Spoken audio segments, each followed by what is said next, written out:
नमस्कार दोस्तों, स्वागत है आपका मोटर राइड्स में। मेरा नाम है अमित और ये है स्कोडा की रैपिड, जिसका बड़ा ही detail review 1.0 litre TSI engine के साथ मैंने पहले किया है। और ये जो रिव्यू है यहाँ पर मैं कोशिश करूँगा कि मैं अपने आप को फोकस्ड रखूँ। जो ऑटोमेटिक वेरिएंट है, रिसेंटली ऐड किया गया है, जो मैनुअल वर्जन था उसके ऊपर, उसके बारे में बात करके। अब यहाँ पर मैं आपको एक बात बता देता हूँ कि आपके पास काफ़ी सारे वेरिएंट्स हैं। मैनुअल जो वर्जन है वहाँ पर आपको बेस वेरिएंट राइडर मिलता है, उसके बाद राइडर प्लस एक वेरिएंट है, आपके पास एम्बिशन वेरिएंट है, top of the line style variant है जो कि यहाँ पर आप देख रहे हैं। इसके अलावा दो स्पेशल एडिशंस भी हैं, एक ऑनिक्स और एक मोंटे कार्लो। अब ये जो सारे वेरिएंट्स हैं इसमें बहुत सारे परम्यूटेशंस हैं, बहुत सारे कॉम्बिनेशंस हैं। यहाँ पर कुछ वेरिएंट्स में आपको कुछ फीचर्स मिलते हैं, कुछ अलग वेरिएंट्स में आपको कुछ फीचर्स मिलते हैं। तो आपको अगर इन सब चीज़ों के बारे में जानना है तो मेरा जो पिछला रिव्यू है मैनुअल वाला, वहाँ पर मैंने ये सब कुछ बताया है कि कौन से वेरिएंट के अंदर आपको क्या मिलता है, कौन कौन से फीचर्स हैं, आपको कौन से वेरिएंट के साथ जाना चाहिए, कहाँ पर क्या मिसिंग है। तो ये सारी जानकारी आपको चाहिए तो आप ऊपर जो लिंक है उसे क्लिक कीजिए, वहाँ पर आपको सब कुछ मिल जाएगा। वो सारी बातें मैं अभी रिपीट नहीं करूँगा। ये यहाँ पर स्टाइल वेरिएंट है जैसा कि आप देख रहे हैं, और यहाँ पर बहुत सारा क्रोम यूज़ किया गया है। मोंटे कार्लो जो है वहाँ पर ज़रा स्पोर्टी एक एडिशन मिलता है, वहाँ पे आपको ब्लैक व्हील्स मिलते हैं। तो जैसा कि अभी आप यहाँ पे देख रहे हैं, सामने कुछ चीज़ें आपको नज़र आ रही होंगी, प्रोजेक्टर हेडलैम्प्स, ये DRLs, ये आई लैशेज़। इसी तरह से ये जो व्हील्स हैं इनका कलर, व्हील्स का जो साइज़ है, वो जो ये RVM है, यहाँ पर आपको जो कुछ और वेरिएंट्स हैं वहाँ पर ब्लैक कलर मिलेगा। ये क्रोम कुछ जगह आपको नज़र नहीं आएगा, ऊपर रूफ पर ब्लैक ट्रीटमेंट मिलेगा। इसके अलावा पीछे आप जो स्पॉइलर देख रहे हैं यहाँ पर, ये भी कुछ जगह आपको ब्लैक कलर में मिलेगा, कहीं कहीं कुछ और कलर्स भी मिलेंगे। ये जो स्टाइल वेरिएंट है यहाँ पर आपको ये क्रोम मिलेगा। तो बहुत सारी ऐसी चीज़ें हैं जो आपको कुछ जगह मिलेगी, कुछ जगह नहीं मिलेंगी। तो वो पुराना वीडियो जो है वो ज़रूर आप देख लें ताकि आपको सारी डिटेल्स क्लियर हो जाएँ अंदर और बाहर दोनों ओर से। आज हम फोकस करेंगे इस गाड़ी के ऑटोमेटिक ट्रांसमिशन पर। तो चलिए स्टीयरिंग के पीछे बैठते हैं और देखते हैं कि ये गाड़ी चलती कैसे। तो दोस्तों, इंजन जो है यहाँ पर वही 1 लीटर 3 सिलेंडर टर्बोचार्ज इंजन है जिसने हम लोगों का दिल जीत लिया है। फोक्सवैगन पोलो में, फोक्सवैगन वेंटो में, स्कोडा रैपिड में यही नया इंजन है। और इस वक्त इस सेगमेंट में ये इंजन बहुत ही प्रशंसनीय है। इसका जो पावर आउटपुट है वो भले ही सेगमेंट का सबसे ज़्यादा न हो, यहाँ पर अगर आप देखने जाएंगे तो केवल सियाज ही एक ऐसी कार है जिसका पावर आउटपुट इस इंजन से कम है। आप वर्ना की बात कर लें या फिर अगर आप सिटी की भी बात करें, दोनों ही गाड़ियों का पावर आउटपुट इससे ज़्यादा है। यहाँ पर आपको 110 PS की पीक पावर मिलती है और ये पावर बनती है 5000 और 5500 RPM के बीच में। लेकिन जो हाईलाइट है इस इंजन का वो है इसकी 175 न्यूटन मीटर्स की टॉर्क, जो कि क्लास लीडिंग है। और ये टॉर्क ये इंजन बनाता है 1750 RPM के बहुत ही लो पॉइंट से all the way to 4000 RPM, यानी कि जो इसका मिड रेंज है वो बड़ा ही स्ट्रॉन्ग है, बड़ा ही एक सॉलिड एक्सेलरेशन आपको मिलता है। और जैसा कि एक गलत परसेप्शन है कि ये छोटा इंजन है, 1 लीटर का इंजन है तो यहाँ पर बड़ा टर्बो लैग आपको मिलेगा, ये इंजन ड्राइवेबल नहीं होगा, ये जो चीज़ है ये इंटायरली करेक्ट नहीं है। हालांकि जैसा मैंने पिछली बार भी आपको इसका मैनुअल जब मैंने रिव्यू किया था तब बताया था कि अगर आप इसे एक प्रॉपर बड़े नेचुरली एस्पिरेटेड इंजन, जैसे कि अगर आप वर्ना का जो 1.5 VT इंजन है उसके साथ इसे कंपेयर करें तो वहाँ से डेफिनेटली ड्राइवेबिलिटी ज़रा कम है, लेकिन ये इंजन फिर भी बहुत ड्राइवेबल है। और जो थोड़ी बहुत शिकायत थी भी जो एक बड़े नेचुरली एस्पिरेटेड पेट्रोल इंजन के मुकाबले यहाँ पर मामूली तौर पर जो ड्राइवेबिलिटी में हल्की सी कमी थी, उसे ये जो नया 6 स्पीड ऑटोमेटिक ट्रांसमिशन है ये पूरा कर देता है। और यहाँ पे अगर आप देखेंगे तो ये जो ऑटोमेटिक ट्रांसमिशन है इसके लिए यहाँ पर आपको स्कोडा की बैजिंग मिलती है, ऊपर क्रोम में फिनिश्ड है, लेदर रैप्ड है। और यहाँ पे अगर आप देखेंगे तो आपको ड्राइव और स्पोर्ट मोड के साथ साथ मैनुअल मोड भी मिलता है, जिसे आप ड्राइव मोड में जाके लेवर को लेफ्ट में शिफ्ट करके इस तरह से यूज़ कर सकते हैं। अब जनरली जो टॉर्क कन्वर्टर ट्रांसमिशंस होते हैं वहाँ पर आपको एक ज़रा लेजीनेस महसूस होती है, और ख़ास तौर पर आप ये सोचेंगे कि आपको ये लेजीनेस महसूस होगी यहाँ पर, क्योंकि जो पहले यहाँ पर ट्रांसमिशन आता था ऑटोमेटिक वो था DSG डुअल क्लच ट्रांसमिशन, जो कि अपने सेगमेंट के सबसे फास्ट, सबसे शार्प ट्रांसमिशंस में से एक था। अब ये सोचना लाजमी है कि ये जो नया ट्रांसमिशन है ये ज़रा सुस्त होगा, इसमें वो फन फैक्टर नहीं होगा। और ये ट्रांसमिशन चेंज भी क्यों किया गया, तो अब देखिए इसके दो कारण हैं। पहली बात तो ये है कि जो DSG है वो ज़्यादा एक्सपेंसिव टेक्नोलॉजी है, तो जो कीमत है गाड़ी की उस पर उसका ज़्यादा बड़ा प्रभाव पड़ता है। और दूसरी जो चीज़ है वो ये है कि एक जो परसेप्शन बन गया था कुछ लोगों का कि DCT कॉम्प्लिकेटेड है तो शायद वहाँ पर फेलियर रेट ज़रा ज़्यादा होता है, इसे भी कहीं ना कहीं स्कोडा और फोक्सवैगन ग्रुप जो है वो रेमेडी करना चाहते थे। तो ये जो नया ट्रांसमिशन है ये इंट्रोड्यूस करके इस ग्रुप ने एक तीर से आप ये समझिए कि 2 शिकार किए हैं और जो कॉस्ट है वो भी ज़रा कम हो गई है। लेकिन क्या इससे परफॉर्मेंस पे बहुत ज़्यादा फ़र्क पड़ा है? तो मुझे बताते हुए खुशी हो रही है कि यहाँ पर जो स्मूथनेस है ट्रांसमिशन की, ये काबिले तारीफ़ है। यहाँ पर जो गियर शिफ्ट्स हैं ये बहुत ही इम्परसेप्टिबल हैं। आप भले ही स्लो स्पीड पर चला रहे हो या फिर अगर आप बहुत ही तेज़ स्पीड से जब ब्रेक करते हैं तो जो डाउन शिफ्ट जिस स्पीड से होने चाहिए उसकी बात कर लें, या फिर जो पार्ट थ्रॉटल पे जल्दी जल्दी अपशिफ्ट होने चाहिए ताकि अगर आप फ्यूल की बचत करना चाहते हैं तो वो आपको मिल सके, उन सभी पैरामीटर्स पर ये जो ऑटोमेटिक ट्रांसमिशन है ये खरा उतरता है। और इन सब के साथ साथ यहाँ पर जो परफॉर्मेंस है उसमें भी कोई ख़ास गिरावट नहीं आई है। अब ये जो गाड़ी है ये अपने मैनुअल ट्रांसमिशन में अपना 0 to 100 लगभग 10 सेकेंड्स में करती है, 10 सेकेंड से ज़रा ज़्यादा करती है। लेकिन इस नए ऑटोमेटिक के साथ में भी इसका 0 to 100 टाइम जो है वो है सिर्फ 11.5 सेकेंड्स, जो कि मेरे ख्याल से काफ़ी अच्छा है। और इनफैक्ट अगर आप इसे कंपेयर करें तो जो पुरानी वेंटो आती थी DSG, लगभग उतना ही टाइम है। तो परफॉर्मेंस में कोई गिरावट नहीं हुई है। गियर शिफ्ट्स काफ़ी स्मूथ हैं और जैसा मैंने आपको पहले बताया यहाँ पर ड्राइव, स्पोर्ट और मैनुअल मोड्स आपको मिलते हैं। अब इन मोड्स में डिफरेंस जनरली शिफ्ट पॉइंट्स का ही है। और अगर आप इसे ड्राइव मोड में चला करके पूरी तरह से पेडल टू मेटल जाते हैं तो आपको जो टैको नीडल है ये 6000 RPM पर आकर के अपशिफ्ट करती है। लेकिन अगर आप स्पोर्ट मोड में चले जाते हैं तो वहाँ पर ये जो शिफ्ट पॉइंट है ज़रा ऊपर चला जाता है, 6200 RPM पर शिफ्ट आपको मिलेगा।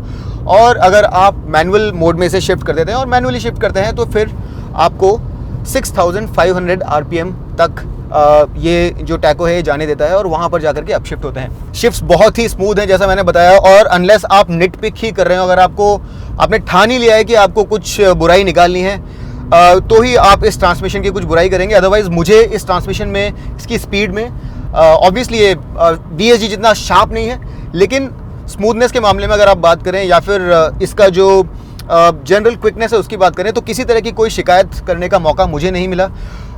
इसके अलावा अगर आप कुछ और ज़रूरी चीज़ों की बात करें ट्रांसमिशन के हिसाब से, तो अगर आपको डाउन शिफ्ट करना है तो आपको लगभग 3500 RPM के नीचे रहना होगा। अगर आप 3500 RPM के ऊपर हैं तो ये आपको डाउन शिफ्ट नहीं करने देगा।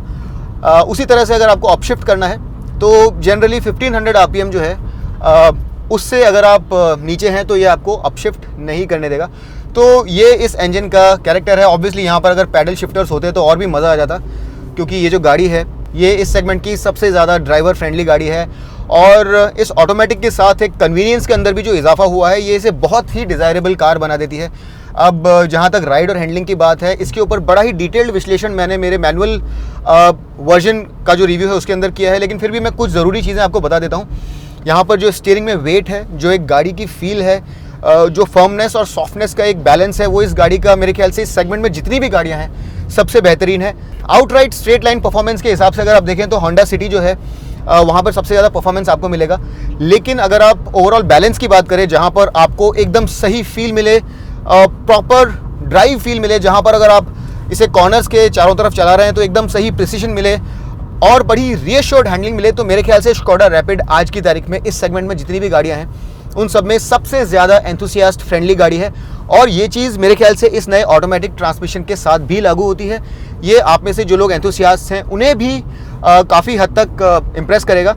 और उसके साथ ही साथ अब यहाँ पर आपको ऑटोमेटिक का कंफर्ट, ऑटोमेटिक का कन्वीनियंस भी मिल गया है। तो मेरे ख्याल से ये जो एग्जीक्यूशन है ये बहुत ही फ्लॉलेस है, इसमें किसी तरह की कोई शिकायत नहीं है मुझे। यहाँ पर राइड क्वालिटी बहुत अच्छी है, कंफर्ट भी बहुत अच्छा है, स्टीयरिंग फील बहुत अच्छा है। और एक और जो ज़रूरी बात है ड्राइविंग से संबंधित, वो ये है कि लोगों को फ्यूल एफिशिएंसी के बारे में जानना होता है कि क्या ये डे टू डे लाइफ में यूजेबल है, फ्यूल एफिशिएंसी की बहुत ज़्यादा कम तो नहीं होगी। तो यहाँ पर इसकी जो ऑफिशियल फ्यूल एफिशिएंसी है वो है 16.24 kmpl। और अगर आप इसे रियल वर्ल्ड नंबर्स में ट्रांसलेट करें तो आपको सिटी में लगभग 11 kmpl तक की फ्यूल एफिशिएंसी मिलेगी। और अगर आप हाईवे पर इसे चला रहे हैं जहाँ पर आप बहुत ज़्यादा पुश नहीं कर रहे हैं तो आपको 15 या 16 kmpl तक की फ्यूल एफिशिएंसी हाईवे पर मिलेगी। ओवरऑल ये जो ऑटोमेटिक है ये इस सेगमेंट में और जितने भी ऑटोमेटिक हैं उनसे ज़्यादा किफ़ायती है। खासतौर पर अगर आप इसका राइडर प्लस वेरियंट देखें तो मेरे ख्याल से बहुत ही अच्छा वैल्यू फॉर मनी प्रोपोजिशन है। और इसकी जो फ्यूल एफिशिएंसी है वो भी जिस तरह का परफॉर्मेंस और जिस तरह का एक्सपीरियंस आपको देता है उस लिहाज से काफ़ी अच्छा है। यहाँ पर स्टीयरिंग का जो फील है, जो सस्पेंशन सेटअप है, जो एक ओवरऑल ड्राइवर को फील आनी चाहिए, वो इस सेगमेंट में और जो दूसरी गाड़ियां हैं उनसे ज़्यादा बेहतर है। और अगर आप एक एंथुसियास्ट हैं, अगर ड्राइविंग फन आपकी प्रायोरिटी पर सबसे ऊपर है और आपको एक सेडान चाहिए, तो मेरे ख्याल से मैं डेफिनेटली ये गाड़ी आपको रिकमेंड कर सकता हूँ। ये अब ज़रा पुरानी हो चली है, लेकिन as a product, as a driver choice, मेरे ख्याल से अगर मेरे को यहाँ पर जितनी भी गाड़ियाँ हैं उन सबको एवेल्यूएट करने के बाद एक ड्राइवर्स चॉइस गाड़ी आपको बतानी हो तो मेरे ख्याल से स्कोडा रैपिड ही वो गाड़ी होगी जो आपको परफॉर्मेंस और हैंडलिंग का एकदम सही बैलेंस देती है। इसके अलावा यहाँ पर अगर आप सेफ्टी की बात करें तो आपको ट्रैक्शन कंट्रोल मिलता है जो कि एक अच्छा इलेक्ट्रॉनिक इंक्लूजन है। और इसके साथ ही जो top of the line style variant यहाँ पर आप देख रहे हैं, इसके अंदर आपको 4 एयरबैग्स भी मिलते हैं, ABS यहाँ पर है ही। तो इन सब चीज़ों के साथ में सेफ्टी जो है वो कॉम्प्रोमाइज़ नहीं है क्योंकि इसकी हैंडलिंग भी बहुत अच्छी है और बिल्ड क्वालिटी भी बहुत अच्छी है। टायर्स यहाँ पर बहुत बड़े हैं, ग्रिपी टायर्स हैं, 195 सेक्शन 16 इंच रिम्स के ऊपर हैं। तो जो रीअश्योरेंस आपको टायर से मिलता है वो भी किसी भी तरह से आपको निराश नहीं करेगा। तो ओवरऑल बड़ा ही बैलेंस्ड पैकेज है। फ्यूल एफिशिएंसी मेरे ख्याल से सेगमेंट की बेस्ट नहीं है, ज़रा बेहतर और हो सकती थी लेकिन शिकायत करने जैसी भी नहीं है। ओवरऑल बड़ा ही अच्छा पैकेज है और अगर आपको अपनी ड्राइविंग एंजॉय करनी है without compromising on comfort and convenience तो स्कोडा रैपिड भले ही पुरानी हो गई है लेकिन आज भी बहुत रेलेवेंट है। तो दोस्तों सीधी सी बात यह है कि अगर आपको एक ड्राइवर ओरिएंटेड, एंथुसियास्ट ओरिएंटेड बड़ी ही सॉलिड बिल्ट गाड़ी चाहिए जहां पर आपको ड्राइविंग फन में, परफॉर्मेंस में कॉम्प्रोमाइज़ ना करना पड़े तो स्कोडा रैपिड जो है ये एक बड़ी ही ज़बरदस्त गाड़ी है। और न सिर्फ इतना, यहाँ पर जो प्राइसिंग है वो डेफिनेटली अब एक ज़्यादा वैल्यू फॉर मनी प्रोपोजिशन है। अगर आप कुछ वर्ष पहले जाएंगे तो स्कोडा रैपिड बहुत ज़्यादा वैल्यू नहीं थी, लेकिन अब जो राइडर वेरिएंट आया और जो एक नई पोजीशनिंग की गई है इस गाड़ी की, उसके साथ मेरे ख्याल से एक बहुत ही वैल्यू फॉर मनी गाड़ी बनके सामने आई है। अगर आप कीमतों की रेंज की बात करें तो 9.5 लाख रुपीज़ से एक्स शोरूम इस गाड़ी की कीमतें चालू होती हैं और ये राइडर प्लस वेरिएंट से आपको अवेलेबल होगी। इसका राइडर वेरिएंट अवेलेबल नहीं है, राइडर प्लस से आपको मिलती है। उसके बाद अगर आप बात करें एम्बिशन, ऑनिक्स, स्टाइल और मोंटे कार्लो वेरिएंट्स तक की, तो इसकी जो रेंज है वो है 9.5 लाख रुपीज़ से 13.3 लाख रुपीज़ और ये जो स्टाइल वेरिएंट है इसकी कीमत है 13 लाख रुपीज़। तो ये मेरे ख्याल से काफ़ी अच्छी प्राइसिंग है एक अच्छी परफॉर्मेंस ओरिएंटेड गाड़ी के लिए जहाँ पर एक बहुत अच्छा ऑटोमेटिक आपको मिलता है। अगर आप इसे कंपेयर करें होंडा सिटी या फिर Hyundai वर्ना से तो वहाँ पर बेस वेरिएंट से लेकर के टॉप एंड वेरिएंट तक प्राइसेस यहाँ से ज़्यादा हैं। वहाँ पर आपको डिफरेंस मिलेगा 1.5 से लेकर के 2 लाख रुपए तक अगर आप ऑन द रोड प्राइसेस की बात करें। और ऐसा नहीं है कि कोई ट्रेड ऑफ नहीं है, वहाँ पर आपको कुछ ज़्यादा फीचर्स भी मिलते हैं। खास करके अगर आप वर्ना को देखें तो वहाँ पर आपको काफ़ी सारे फीचर्स मिल जाते हैं। यहाँ पर सनरूफ नहीं है आपके पास में, यहाँ पर आपके पास वायरलेस चार्जिंग नहीं है, यहाँ पे अगर आप देखने जाएंगे तो आपके पास वेंटिलेटेड सीट्स भी नहीं है, रिमोट इंजन स्टार्ट स्टॉप जैसी फीचर्स नहीं है। तो यहाँ पर फीचर्स डेफिनेटली मिसिंग है। लेकिन अगर आपका फोकस ड्राइविंग की तरफ है, अगर आप एक एंथुसियास्ट हैं, आपको गाड़ी फास्ट चलाने में या फिर गाड़ी चलाते वक्त एंजॉय करने में ज़्यादा मज़ा आता है तो ये गाड़ी डेफिनेटली रिकमेंडेबल है और उसके साथ ही साथ आपको एक प्राइस में भी एडवांटेज मिलता है। तो मेरा जो सजेशन है यहाँ पर यह है कि अगर आपको बचत ही करनी है, सबसे ज़्यादा किफ़ायती गाड़ी इस सेगमेंट में ख़रीदनी है तो जो मारुति सियाज़ है वो बहुत ही किफ़ायती है। इस सेगमेंट में जितनी भी दूसरी गाड़ियाँ हैं उनसे ज़्यादा वो सस्ती है। इनफैक्ट उसका जो ऑटोमेटिक ट्रांसमिशन है वो भी ज़्यादा सस्ता है। और अगर आपको जो लेटेस्ट टेक्नोलॉजी आ रही है या फिर अंदर जो फीचर्स और जो फीचर कंफर्ट्स आते हैं वो सब देखना है तो आपके पास Hyundai वर्ना है। Honda city straight line performance में बहुत अच्छी है, लेकिन एक बहुत ही वेल राउंडेड गाड़ी अगर आपको चाहिए जो कि एक सही बैलेंस दे एक एंथुसियास्ट के नज़रिए से, अगर आपको गाड़ी चलाते वक्त अपने आप को एंजॉय करना है और बहुत ज़्यादा पैसे भी खर्च नहीं करने हैं तो स्कोडा रैपिड जो है ये एक बहुत ही रेलेवेंट, बहुत ही सार्थक कार है और इसे आप डेफिनेटली टेस्ट ड्राइव कर सकते हैं। मेरे ख्याल से अगर आप इसे ठीक से टेस्ट ड्राइव करेंगे तो आप इसकी जो खूबियाँ हैं, इसकी जो एडवांटेजेस हैं वो डेफिनेटली अप्रिशिएट करेंगे। आपको लगेगा कि ये गाड़ी अपने आप में ख़ास है। उम्मीद करता हूँ कि इस वीडियो के द्वारा जो रैपिड का ऑटोमेटिक ट्रांसमिशन वाला वेरिएंट है इसके बारे में आपके जो सवाल थे उनके जवाब मैं दे पाया। लेकिन फिर भी अगर कुछ छूट गया तो उसे कमेंट सेक्शन में ज़रूर डाल दीजिए, मैं आपके हर सवाल का जवाब दूंगा। और अगर आपने अभी तक हमको सब्सक्राइब नहीं किया तो ज़रूर सब्सक्राइब कीजिए। हम लोग बहुत मेहनत करते हैं बहुत ही डिटेल्ड रिव्यूज़ आप तक लाने के लिए और आपका एक लाइक, आपका एक सब्सक्राइब या आपका एक पॉजिटिव कमेंट हमें बहुत ज़्यादा प्रोत्साहित करता है कि हम आगे भी इसी तरह से काम करते रहें। तो ज़रूर हमें लाइक कीजिए, सब्सक्राइब कीजिए, हमें इंस्टाग्राम पे फॉलो भी कीजिए। मेरी इंस्टाग्राम आईडी है दछंगानी THECHHANGANI और मोटरोइड्स की आईडी है motorids_India। दोनों ही लिंक आपको डिस्क्रिप्शन में मिल जाएंगे। और अगली बार तक के लिए मैं आपका दोस्त अमित आपसे विदा लेता हूँ। तब तक के लिए rev hard, rev free and drive safe.